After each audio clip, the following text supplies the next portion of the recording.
Have you ever noticed how sadness is treated as something that needs to be fixed? As if feeling bad were a mistake, a flaw that must be corrected as quickly as possible? We live in a world that encourages us to smile for photos, to post happy moments, and to hide any sign of vulnerability. But the truth is that behind appearances, we all carry our own battles. And here's something no one likes to admit. Sadness is part of the human experience. It always has been. Since ancient times, philosophers, artists, and thinkers have tried to understand this feeling that follows us throughout life. But if sadness is so common, why do we still struggle so much to deal with it? Today, we're going to explore how humanity has faced pain throughout history, what science says about suffering, and how we can find meaning even in the hardest moments. Take a deep breath. Let's go on this journey together. The paradox of our time. More connected, yet more alone. Perhaps the greatest paradox of our time is this. We have never been so connected, yet we have never felt so alone. We are surrounded by images of happiness. Social media overflows with smiles, achievements, and perfect moments. But what doesn't appear in these photos are the sleepless nights, the silent doubts, and the moments when everything feels too heavy. Modern society has taught us that sadness is weakness, that we must always be productive, optimistic, and resilient. But that's not real. The truth is that everyone at some point feels lost. Everyone carries insecurities they don't share. Everyone has had days when getting out of bed felt like a battle. And yet, we pretend everything is fine. We create a world where vulnerability is hidden, where pain is silenced, and where loneliness grows precisely because no one wants to admit they feel it too. But here's something you need to know. Feeling sad doesn't mean there's something wrong with you. It just means you're human. And what if we accepted that? What if, instead of hiding sadness, we learned to embrace it? History is full of people who doubted themselves. Feeling lost, insecure, or inadequate is not a sign of weakness. In fact, some of the greatest minds in history went through the same thing. Think of Pyotr Tchaikovsky, the genius behind Swan Lake and The Nutcracker. He believed his music would never truly be appreciated.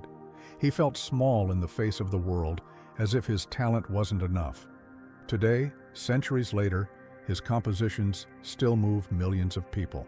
Or Franz Kafka, who wrote stories that defied logic and explored human anguish.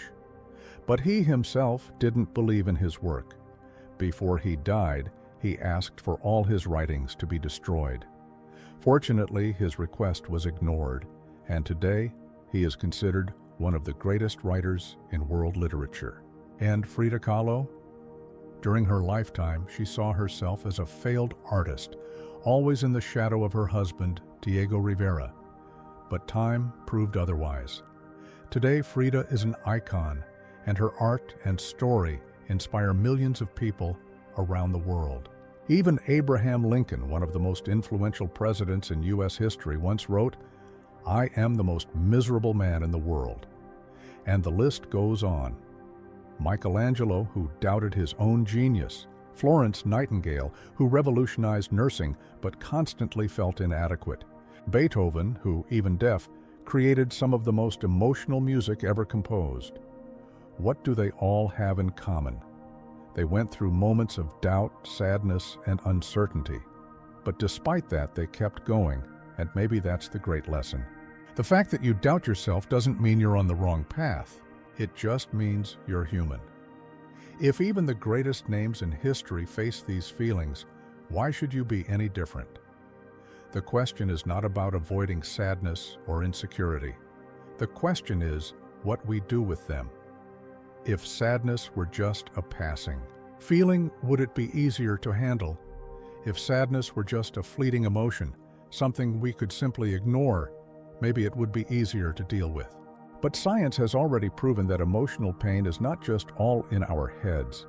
Neuroscience studies show that the brain processes emotional pain and physical pain in the same areas, the anterior cingulate cortex and the insula.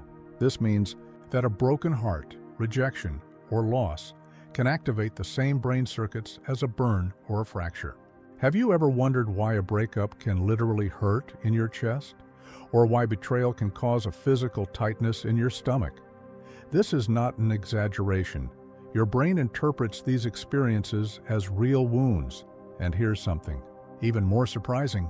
Research indicates that painkillers like paracetamol can reduce emotional pain in the same way they relieve physical pain. This doesn't mean that the solution to suffering is medication, but rather that emotional pain is much more concrete than we imagine. So, if so many people throughout history have gone through this, if even the greatest geniuses of humanity have faced this pain, why do we still struggle so much to deal with it? Perhaps part of the problem lies in the way we talk, or rather, in the way we fail to talk about sadness. If emotional pain is as real as physical pain, why is it so hard to talk about it? Part of the problem may lie in language. English, for example, has few words to describe complex emotions. We say we are sad, anxious, or depressed, but these words don't always capture the depth of what we feel. Other languages, however, have terms that express emotional nuances that we often lack. Ya aburni, Arabic, the desire to die before someone we love so we don't have to live without them. L'esprit de l'escalier, French, the frustration of thinking of the perfect comeback after the argument is already over. Cafuné, Portuguese, the act of gently running fingers through the hair of someone we love. Koi no yokan, Japanese, the feeling that you might fall in love with someone upon meeting them, even if you're not in love yet. These words show that the human experience is rich and complex. But what happens when we don't have words to describe what we feel? Often, sadness becomes a silent burden, something we carry without being able to explain. And when we can't name a feeling, it becomes even harder to process. Maybe that's why we turn to art, music, and philosophy. Because when words fail, we seek other ways to make sense of what we feel. And throughout history, different philosophies have tried to answer this question. How do we find meaning in pain? When words fail, we search for meaning when words fail. And pain seems impossible to explain. We turn to something greater, the search for meaning. Since ancient times, philosophers have tried to answer the same question. How do we deal with suffering? How do we move forward when everything seems to be falling apart? Taoism, for example, teaches that life is like a river.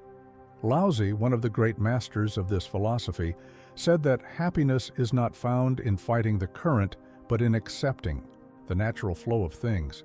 In other words, the more we try to control everything, the more we suffer. Stoicism, on the other hand, emerged in times of war and chaos. The Stoics believed that we cannot control what happens to us, but we can control how we react. For them, the key to inner peace is not avoiding pain, but accepting it as part of life. And history shows that after great crises, new ways of thinking always emerge.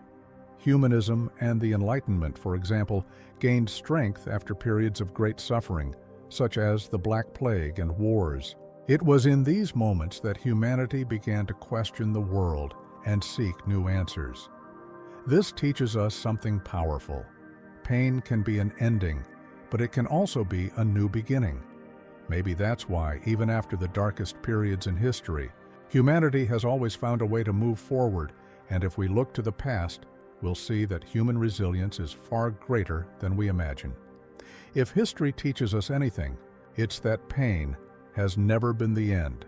Humanity has faced moments of absolute darkness, wars, epidemics, famine, destruction. And yet, we kept going.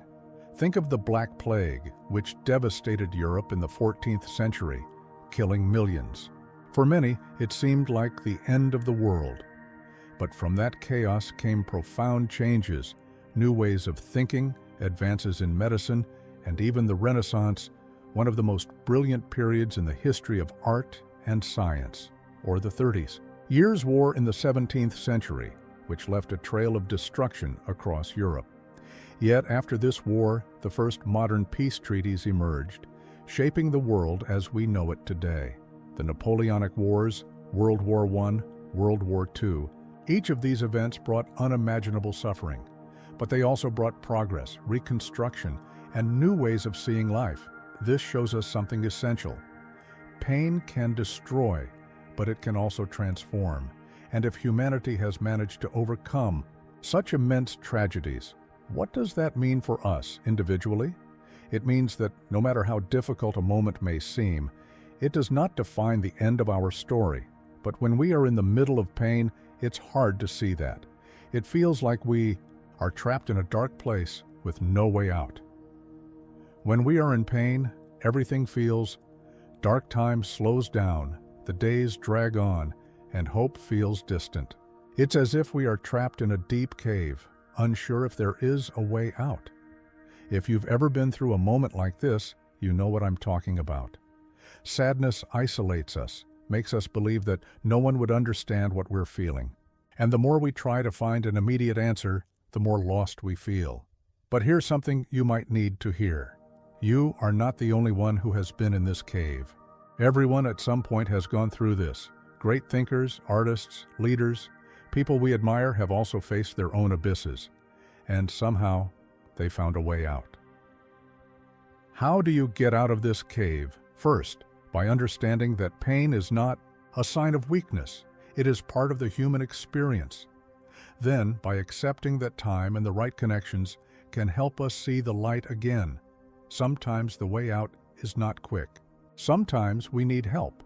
And that's okay, because in the end, no one goes through life without scars. But it is these scars that make us stronger, wiser, and more human. And that is why, despite everything, resilience always carries us forward. Sadness can make us feel stuck, as if we will never move forward. But just as humanity has overcome wars, crises, and tragedies, we too find ways to keep going. Human resilience is not about never falling.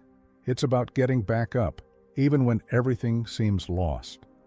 It's about understanding that pain is part of the journey, but it does not define who we are. And maybe in the future, you will look back and realize that the hardest moments were the ones that transformed you the most. So, if today you feel like you are in the cave, remember, the way out may not be visible now, but it exists. And when you least expect it, the light will start to appear again. If this video resonated with you, share it with someone who might need to hear this. And remember, you are not alone on this journey.